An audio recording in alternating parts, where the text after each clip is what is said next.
E neste programa de hoje estamos a assinalar o combate à tuberculose. Será que é de facto uma doença quase extinta em Portugal? O que é que acha?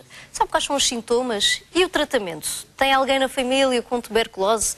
Acha que pode ser contagiado facilmente? Ligue para 291709133, temos ali um painel de convidados que são mais do que entendidos para falar desta situação. Ainda temos música de Estúdio 21 e aqui vamos falar também de marionetas com a Filipa Mesquita, que vem do continente, a propósito do Teatro. Já agora é a primeira vez, como estava a dizer, não é? É a primeira vez, é um grande prazer. Com o vosso grupo que veio para espetáculo e trabalho formativo, não é? É um 2 em 1. Sim, nós somos convidados pelo Teatro para participar no Festival de Teatro com um espetáculo que é Adormecida, um espetáculo que nós já temos desde 2012. Ela é a atriz principal. É a atriz principal deste espetáculo. É uma história muito interessante que fala sobre o mundo contemporâneo e as tradições também, onde estão aliadas um pouco da cultura neste caso do norte de Portugal, continental, e de alguma forma vimos também para apresentar o espetáculo, mas vimos também para dar uma formação ao longo de 3 dias, inserida no Teatro. Está a ser uma formação muito bem acolhida. Tá. E Portanto, o espetáculo também. Esgotaram a sala. O workshop esgotaram. Foi muito interessante. Nós viemos muito rapidamente, viemos no sábado muito tarde e no domingo foi um dia de montagem e foi fantástico porque à noite a sala esteve esgotadíssima, o espetáculo correu muito bem, o público foi muito simpático, teceu críticas e opiniões muito bonitas acerca do nosso trabalho e foi muito gratificante podermos acolher essa receptividade. A organização do festival está de facto de parabéns, têm sido incansáveis e de alguma forma não só a acolher-nos no espaço do festival, mas a mostrar-nos a ilha, os encantos da ilha, a levar-nos então a sítios completamente. Estamos a ser muito bem tratados. É de facto, eles dizem que as pessoas da Madeira são assim e nós acreditamos. Bom, e depois os seus amigos no continente podem assistir, porque agora a RTP Madeira é canal aberto pelo país fora. Exatamente. E se quando chegar lá quiser ver, também para si, caro telespectador, pode ir a RTP Play, procurar Madeira Viva 2015 e pode ver desde o início ou algum momento em especial que queira visionar vezes e vezes sem conta. Era giro termos recebido o vosso espetáculo, assim um cheirinho, mas era difícil trazer os seus colegas cá. Próxima, com até certeza. Porque estão a decorrer neste momento os workshops, como dizia. Está a decorrer neste momento. São 3 dias, já está fechado, obviamente, porque quem está no primeiro dia está até o último e chegar agora íamos cair assim de paraquedas, não é? Sim, se quiserem ir observar um pouco, serão bem-vindos. Mas vamos cair assim um pouco sem perceber bem o nexo da coisa. O workshop foi muito bem recebido, estão a estar a decorrer durante 3 dias, é um workshop de construção, depois terá alguma parte de manipulação. Já percebemos que de facto há uma grande receptividade ao Teatro das Marionetas, que é a nossa base de trabalho, e é muito interessante porque estão pessoas de várias instituições, educadoras e professoras, sobretudo, que de alguma forma que pretendem levar a aprendizagem para dentro das suas instituições. Talvez seja interessante depois, mais tarde, perceber qual foi o reflexo que teve o nosso workshop dentro destas... E voltarem a repetir, não é? Já que este foi um sucesso, deviam voltar para repetir. Esta marioneta em específico foi construída por vós, não é? Pelo vosso grupo. Sim, toda a parte de construção é concebida por nós. Nós damos a possibilidade de que a equipa faça as criações artísticas decidindo o que é que se pretende e depois vamos construindo as marionetas ao encontro daquilo que são as intenções. Neste caso, a Adormecida fala de uma história que também toca ao de leve no conto tradicional da Bela Adormecida, mas fala sobretudo sobre o mundo tradicional, sobre as fiandeiras, o mundo da lã e das tecedeiras, sobre estas vidas um pouco em extinção dos pastores e das mulheres da nossa cultura, das tradições. E faz diferentes movimentos, portanto está agora a pôr os olhos dela a pescar, não é? Sim. E são diferentes truques que utiliza, não é? Sim, é uma técnica, é um pouco como aprender a tocar um instrumento. Eu costumo dizer que a marioneta é um instrumento que aprendemos a tocar e elas têm diversas formas. Esta marioneta tem a capacidade de movimentar os seus olhos e é uma marioneta manipulada por 2 pessoas, é bastante... Pois é grande também. É bastante grande e é bastante complexa, mas causa de alguma forma bastante impacto dentro da história, que era um pouco aquilo que nós pretendíamos. E torna-se pesado para estar a dizer que são 2 pessoas a pegar nela? Sim, é mais quanto mais uma marioneta alcançar aquilo que nós pretendemos, ou seja, esta como pretende ser um ser humano, quanto mais ela parecer humana... Amplitude de movimentos. mais ela encanta as pessoas, mais ela de alguma forma mostra aquilo, é um símbolo da nossa mensagem. E a produtora que esteve aqui consigo, neste caso, e dizer convosco, com a Filipa e com a Adormecida, mas estava a dizer que o espetáculo foi fantástico, porque é o jogo de luzes que conseguem criar, porque estão os atores lá a representar com as marionetas, mas há um certo momento em que nós esquecemos as pessoas que lá estão e a personagem quase ganha vida por si, não é? Conseguem criar esse momento. Sim, de alguma forma dentro da história, dentro do espaço, dentro do espetáculo foi criada uma poética que eu acho que foi muito bem acolhida. Primeiro porque eu penso que talvez dentro da programação do próprio festival foi uma novidade trazerem este tipo de trabalho. Eu sei que o ano passado também já tinha havido cá uma companhia que é muito conceituada, que é a Palmilha Dentada, mas de alguma forma também para nós foi um prazer poder trazer esta técnica. E houve um certo deslumbramento por parte dos espectadores. A receptividade, como disse, foi de facto fantástica. Houve uma espectadora, houve um elemento do público que veio ter connosco dizendo que no final do espetáculo, quando a marioneta se mostra, que chegou a chorar porque de facto há um encantamento e há uma poética muito grande, porque a história do espetáculo é simples de contar, que é nós não podemos viver no mundo contemporâneo sem levar connosco as tradições. Ficaremos prisioneiros na tecnologia ou ficaremos prisioneiros nas tradições se não soubermos conjugar os dois elementos. E é nessa aliar de construir um futuro alicerçado nas tradições que nós, de alguma forma... Não podemos descurar o nosso passado. Sim, e é por isso que o coração dela é como é? É por isso que o coração dela é uma tesoura, porque nós temos que ser capazes de cortar com aquilo que nos prende. Ao longo do espetáculo, várias personagens vão sendo prisioneiras e até ela está a olhar para o coração. Ao longo do espetáculo, várias personagens são prisioneiras e ela nasce com um coração em forma de tesoura, capaz de cortar com tudo aquilo que aprende, com tudo aquilo que nos prende. É um simbolismo muito forte, muito presente no espetáculo e que de alguma forma nos deixou assim muito contentes de podermos vir cá mostrar este espetáculo, que tem sido um espetáculo que tem-nos possibilitado... A nível do país todo. A nível do país e a nível internacional, nós já temos a possibilidade. Este espetáculo foi muito pensado para digressão e nós já tivemos a possibilidade de levar a Adormecida aqui ao AM Teatro, mas também aos Estados Unidos. Já estivemos nos Estados Unidos a apresentar, já estivemos também em Macau a apresentar no primeiro encontro das marionetas, já estivemos no encontro de teatro na Bulgária e estivemos também em Espanha na Féria del Teatro. Haja portas para vos abrir caminho, não é? Muito obrigada, Filipa, que aqui as marionetas Mandragora continuem a percorrer e a levar o nosso país convosco. Agora também vamos vos levar um pouco das nossas raízes, os nossos jovens madeirenses do Estúdio 21. Desta vez temos Ali Fernandes, Addicted to You.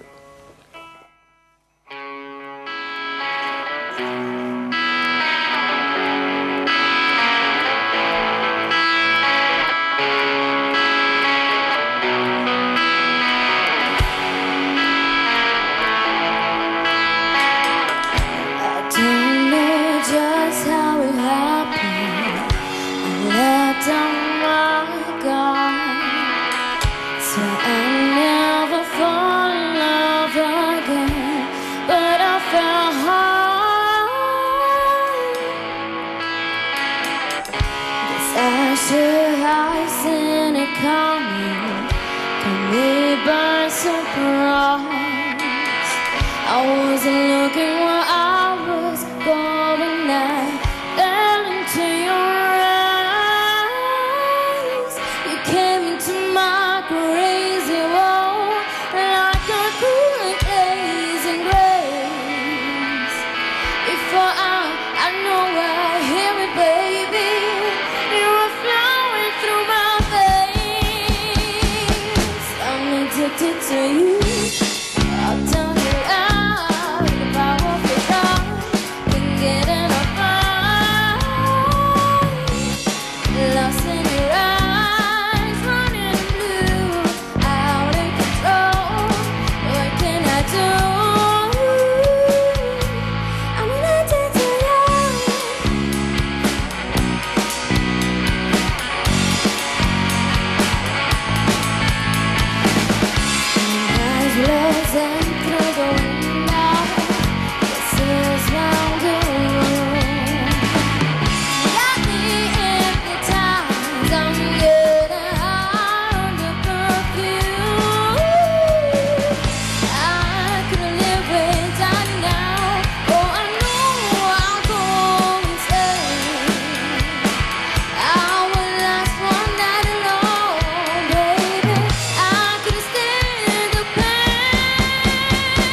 obrigada aqui a Ali e aos restantes músicos da Estúdio 21 a dar uma versão um pouco mais rocker ao Addicted to You, um tema que já ouvimos bombar, um pouco mais disco, mas é assim que nós queremos lançar desafios aos nossos jovens que correspondem na totalidade. Aqui também estamos a falar da prevenção e no combate à tuberculose. Temos 2 médicos e uma enfermeira-chefe do Centro Agostinho Cardoso que têm trabalhado e desenvolvido um trabalho mesmo de veras interessante e eficaz na população. Mas acho que era importante agora também dar a conhecer todo este percurso. Portanto, como é que chega um doente até vós? A pessoa é que pensa que tem algum sintoma e chega ao Centro Agostinho e diz que quer ser vista? Como é que funciona? É um aspecto que vale a pena ser falado, porque há muito que os doentes recorrem ao centro porque acham que não estão bem, porque gostariam de fazer uma radiografia, e esse aspecto é um aspecto interessante, porque quando eu comecei a trabalhar no centro, em 2009, percebi que havia essa dinâmica. O doente chegava e dizia que gostaria muito de fazer uma radiografia e fazia. E eu achei à partida que era assim um pouco despropositado, mas rapidamente... Quase uma automedicação, não é? Rapidamente me apercebi que há alguns filtros, naturalmente que há alguns filtros, e que isto seria uma maneira excelente do doente ir ao nosso encontro. O doente que não se sente bem vai ao nosso encontro com uma acessibilidade enorme, e era uma forma de apanharmos muitas situações, às vezes até não relacionadas com a tuberculose, mas com outras. E, portanto, foi uma prática que foi mantida. Infelizmente, por razões bastante fundamentadas, de certa maneira, para os recursos que temos, nós tínhamos um sistema, um conjunto de maquinaria na imagiologia, no raio-x, no chamado raio-x, excelente no Centro Dr. Agostinho Cardoso. Simplesmente a acessibilidade não era muito boa.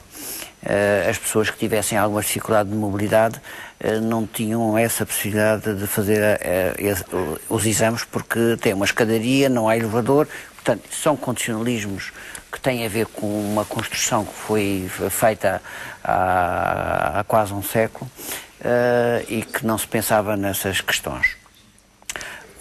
E, portanto, por outro lado, havia o Centro do Bom Jesus, que servia uma população enorme, que tinha imensas capacidades, mas que lhe faltava a imagiologia. E, portanto, nessa altura era o Dr. Miguel Ferreira o responsável por toda esta dinâmica, e ele telefonou-me e disse-me que a ideia era poder pegar nesse material, levá-lo para o Bom Jesus, para o Centro de Saúde do Bom Jesus, de forma a que a acessibilidade fosse muito maior. E, portanto, perdemos essa capacidade que era muito boa. No entanto, o Centro do Dr. Agostinho Cardoso e o Centro do Bom Jesus também não são tão distantes assim, e, portanto, são, sei lá, 300 metros, 300 metros, e facilmente... Mas não é a mesma coisa. Não é a mesma coisa. Mas está perto. Mas foi por uma boa causa, e eu acho que serve melhor a população Entre assim. perder os doentes. Mas isto para dizer que isto foi uma leia de introdução, porque foi para dizer que os nossos colegas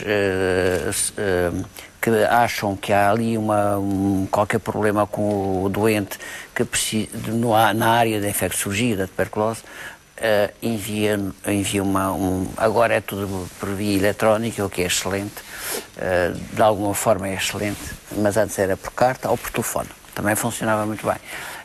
E esses doentes eram avaliados primeiro pelo grupo de enfermagem, e depois, se houvesse razões, aliás, quando era um médico a mandar, naturalmente que era visto sempre pelo médico do centro. Mas de resto, ainda passam por esta triagem de enfermagem e depois para o médico? Sim. Mantém-se esta mecânica de trabalho? Sim, claro. Isto é um trabalho de equipe, não é? Exatamente. E nós, começando pela secretaria e pelos assistentes, como dizia, que fazem os encaminhamentos. Exatamente. Se algum ele falha, isto tudo é muito importante, até porque essa relação que se estabelece com o grupo de trabalho é uma coisa global, não é? E acho que é, além da parte dessa facilidade que é poder ser, nós podemos ver o doente já com uma série de parâmetros avaliados e que nos ajuda seguramente na nossa função. Enfermeira Cristina, no final da primeira parte estava a referir que os doentes são acompanhados por vós durante um longo período de tempo. Quando falamos em longo período, pode ir até quanto? Já sabe que cada caso é um caso, mas sim, mais ou menos, só para termos uma noção, meses, anos? A duração do tratamento é definido na consulta médica, claro. que é aí que é feita a avaliação específica dessa situação. E os enfermeiros vão dar continuidade às intervenções prescritas e depois também irão implementar as suas intervenções no sentido de se caminhar para a cura da situação. Portanto, o tempo de duração é sempre definido. É variável, não é? Mas tem alguns doentes que podem chegar a anos, só para termos uma noção que pode haver um limite máximo, não é? Pode ir 2 anos, por exemplo, um tratamento, pode ir mais. Atualmente já é muito raro, mas aqui há uns anos atrás havia doentes que realmente o tratamento se prolongava até aos 24 meses. Mas eram situações muito pontuais, doentes normalmente com hábitos alcoólicos acentuados, que falhavam o tratamento, que a evolução era muito lenta, quer em termos clínicos, portanto de sintomas, quer em termos de raio-x e também a negativação da expectoração que confirma a doença. Muitas das vezes até voltavam a positivar. Isso acontece? Nessa altura. Agora, se calhar o tratamento é mais forte, não é? Isso porque falou de se havia tratamentos de 2 anos. Isso, nessa época, sim. Poderia haver, de vez em quando apareciam os casos, mas eram os casos pontuais. De doentes pontuais.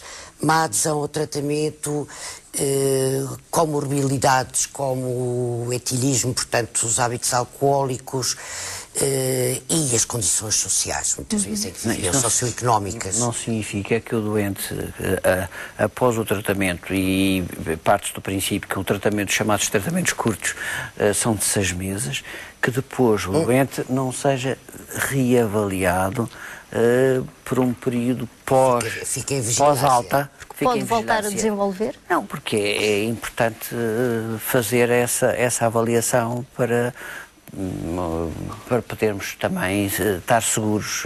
A partir do doente está bem, não é? Mas é importante fazer essa vigilância. Mas existe uma cura mesmo. Existe, claro. Nunca mais eu gostava de acrescentar o que o Dr. Ricardo disse, de forma como os doentes chegam ao Centro Agostinho Cardoso. Agora já não tanto, mas num passado recente, 2 anos, 3 anos, os doentes chegavam-nos muito também vindo do serviço de urgência. Porque a tuberculose é uma doença que é uma grande simuladora e uma grande simulada. Porquê? Porque a sintomatologia da tuberculose pode confundir-se com outras doenças. E a evolução, a instalação é lenta. E as pessoas então vão deixando de passar porque acham que o cansaço estão a trabalhar muito, a tosse sai porque se calhar eu fumei demais, a gripe ainda não está bem curada, a falta de apetite, eu ando a correr e portanto por isso não tenho tempo para comer como deve ser, e quando dão por si passaram-se 1 mês, 2 meses, que era normalmente o tempo de evolução que nós ouvíamos nas histórias clínicas, quando perguntávamos às pessoas, mas quando é que começou a se sentir mal? Quase sempre, bem pensando bem, há uns 2 meses que eu me sinto cansado e sem apetite, e nós perguntamos, então, e tem transpirado durante a noite? Comecei agora, há uns 15 dias. Esses 15 dias que ele começou a transpirar durante a noite, que é um dos sintomas típicos da tuberculose, também agravou a sua tosse e vai uma expectoração raiada de sangue. É um alerta. E costumam ter febres? E vai ao serviço de urgência. E normalmente eram esses doentes que, se tivessem condições de iniciar já o tratamento no ambulatório, eram enviados já para o Centro Agostinho Cardoso e nós iniciávamos. Se não tivessem condições, iam para o internamento do serviço do Dr. Ricardo, para a pneumologia, 10 dias de internamento, 15 dias era a média, e vinham outra vez para o serviço. Aí está depois o tal trabalho médico e de enfermagem muito grande, e de secretaria e de assistentes operacionais, porque quando o doente chega, além de lhe ser instituído um tratamento, de lhe ser explicado porque é que ele tem que fazer aquele tratamento prolongado, porque é que há uma associação de antibacila, de medicamentos, porque o bacilo faz resistências com muita facilidade, porque é um bacilo manhoso. É por isso que diziam que não pode desistir do tratamento, não mesmo pode. estando já assintomático, portanto, parece que já não tenho nada. Parece que já não tem nada. Sinto que estou curado, mas tem que continuar. Se a equipa diz que é para ir até ao fim, Exato. tem que ir até ao fim. E as senhoras enfermeiras depois têm um papel extremamente importante, porque elas têm que estabelecer estratégias de comunicação com o doente para conseguir deles todos os contactos que tiveram. Porque há pessoas que omitem, porque não querem dizer que vão todos os dias ao Sr. João do café e até ficam meia hora todos os dias a conversar com o senhor e têm medo de dizer que conviveram com o Sr. João quase todos os dias durante um tempo. E as enfermeiras têm que ter esta capacidade de cativar a confiança. Ser um detetive, de certa maneira. Com o Sr. João ou com a Maria. Ou a Dona Maria. Ou a vizinha, e ao quintal da vizinha. Pronto. E para depois, além de conhecermos os familiares, que são os conviventes de primeira linha, vá lá, conhecer também os colegas de trabalho, os tais contactos esporádicos, por exemplo, do café, porque quanto mais pessoas fizerem o rastreio, menor será a propagação. Porque identificando cedo a fonte de infecção, portanto o doente, o caso de doença ativa, se andarmos a cercar à volta, a procurar quem foram os contactos e começar a atuar nas crianças, a vigiar os adultos da clínica, a sintomatologia, está a ver, evitamos a propagação da doença. Ali cortamos um ciclo de transmissão. E todos temos que trabalhar para esse fim. Portanto, esse passo é fazer esta rede social da pessoa infectada para comparecerem ao Centro Agostinho. E têm que cativar as pessoas a comparecer, elas têm que cativar as pessoas para comparecerem, para aderirem aos procedimentos de rastreio, porque há pessoas que não querem fazer, porque dizem, eu não estou para ir fazer a micro, eu não sinto nada, vou agora lá para quê? Vou fazer o teste. Não quero fazer. E são elas que têm que ter essa capacidade, as senhoras enfermeiras, de cativá-los. E podem já ter o tal bacilo, que era o que falava na primeira parte, não é? Às vezes, por terem contactado com esta pessoa, família, pode encontrar-se o que foi a verdadeira fonte de contágio. Exatamente. E a importância aqui nestas famílias das crianças, da presença de crianças. As crianças têm um sistema imunológico ainda muito, as crianças pequenas, abaixo dos 5 anos, não desenvolvido e, portanto, estas crianças que têm um familiar em tratamento significa que tiveram contacto frequente e persistente com a fonte de contágio, e essas crianças têm que ser triadas, naturalmente, mesmo que não tenham qualquer tipo de suspeita de doença, todas elas obrigatoriamente têm que fazer a prevenção, e a prevenção é com o medicamento. E isso às vezes é difícil, os pais se apercebam que é desta necessidade. E é aí que novamente entra a parte da enfermagem para negociar, não é? É um trabalho um pouco ingrato, mas ao mesmo tempo, se calhar.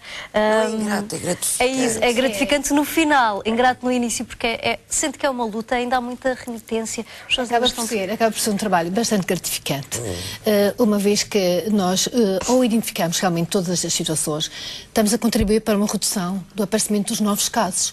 E se numa primeira abordagem o pai ou a mãe não valorizam esse rastreio, com pouco tempo vão compreender que se agirem mais cedo, muito mais fácil será travar o aparecimento e o desenvolvimento da doença. É porque depois aquelas situações, se nós pensarmos da imagem social e o estigma social que a tuberculose tem, e todas as dificuldades que no meio, digamos, mais pequeno, com maiores conhecimentos entre as pessoas, desenvolvem-se por vezes complicações de comunicação que são difíceis de ultrapassar, e pode haver até uma certa tendência de isolar aquelas pessoas, quando já não há perigo nenhum de contágio, que aquela pessoa poderá continuar a fazer a sua vida como faria, fazendo o seu tratamento e sem ter outras dificuldades. Portanto, tudo isso é um trabalho de retaguarda que não pode ser quantificado em números, mas que é quantificado nos resultados resultados e na imagem que nós hoje em dia conseguimos passar para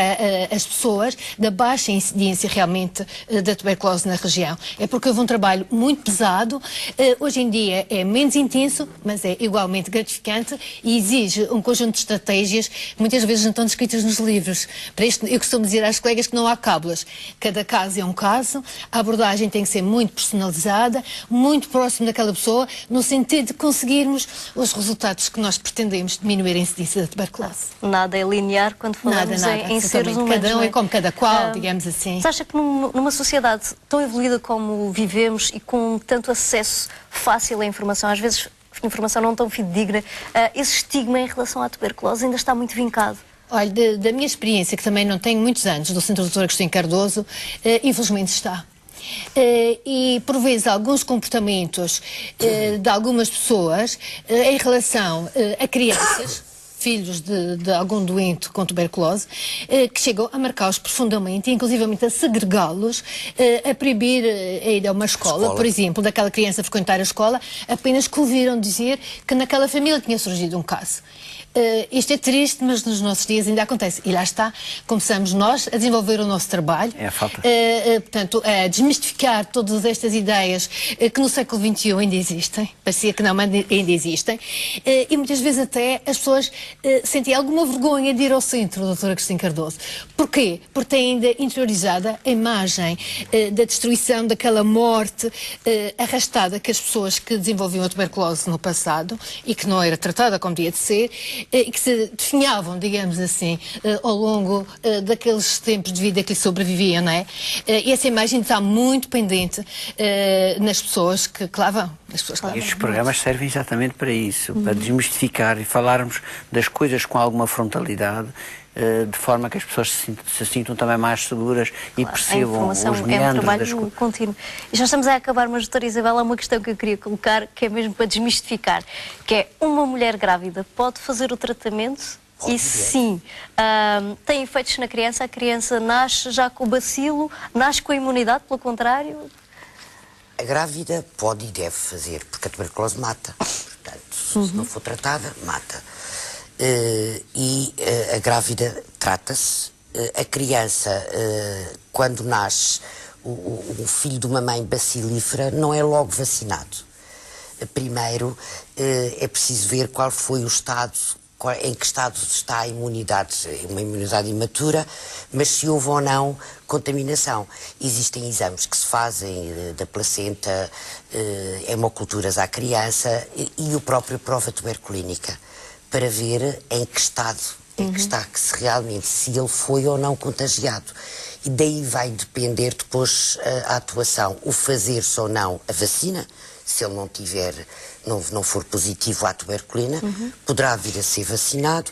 Se for positivo, terá que fazer uma quimioprofilaxia como outra criança qualquer. Ok, já desmistificamos aqui um conceito bem esclarecido. Mas tudo isto qualquer é dúvida, de segurança, porque as doses escolhidas dos antibacilares estão mais do que testadas. Não é uma são escolha as doses aleatória. adequadas para diminuir os efeitos tóxicos e, portanto... É daí que vem o vosso ninguém tem que se deixar de associar a tuberculose à pobreza. Muito obrigada aos três por cá virem. Eu penso que foi um programa muito rico. Esperamos que também tenha gostado. Amanhã vamos ter a nossa rubrica de IRS, portanto pode já começar a pensar no telefone.